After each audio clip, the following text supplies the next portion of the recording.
The bricklayer said that it was the fault of a dancing girl who was going up and down that street all the day, and her anklets were also jingling, and that's why I got disturbed and I was not able to concentrate on my mind, and that is why I have made a weak wall. That dancing girl shall be punished.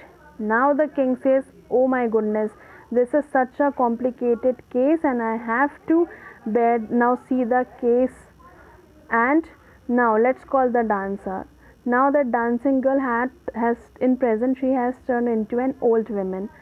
She came over there and she was inquired. She said, yes lord, I was going up and down that street many years ago while this poor man was building the wall. I remember it. Okay, so he said, okay, you were jingling the anklets and it was you, and you are a murderer now just because of this man. He was not able to build a good house and a wall, and you have killed an innocent person now. Now she thought for a moment and she said, no, no, no, my lord, please wait for some time. Actually, you know why I was walking up and down the street? Because I had given some gold to the goldsmith to make some jewelry, and he was a lazy person and he made so many excuses. And but then also on that day he kept on calling me again and again, and he did not make my jewelry, and that is why he made me walk up and down to his house a dozen times, and that is why this bricklayer saw me. It is the goldsmith's fault. He did not do his work. The king said, oh yes, yes, yes, she's right. Go and call that goldsmith. Now that goldsmith was questioned.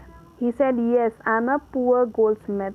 See again the foolishness. He is a goldsmith and then also he is saying that I'm poor.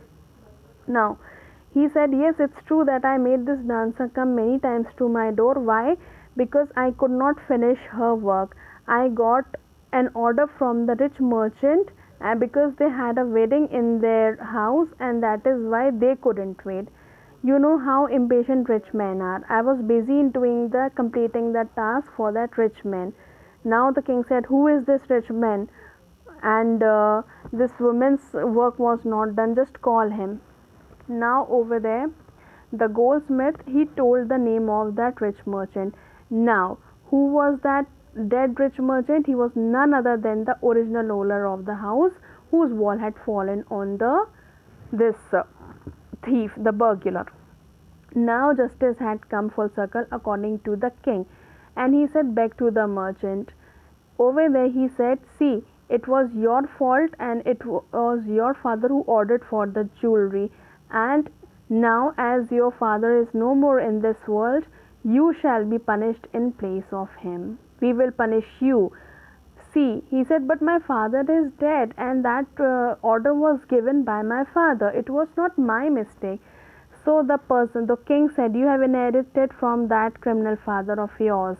You have got his property, you have got his house, everything, as well as his sins. And now you must die, and you were at the root of this horrible crime.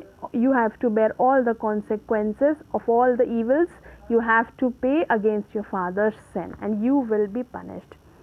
Now, he ordered a new stake to be made ready for the execution. Means he was ready to be hanged till death. He was ordered the death at that time. Stake means to put nails to nail someone, to crucify someone, or to execute someone. Means to be hanged till death. Now his servants were sharpening the stake and they were getting it ready.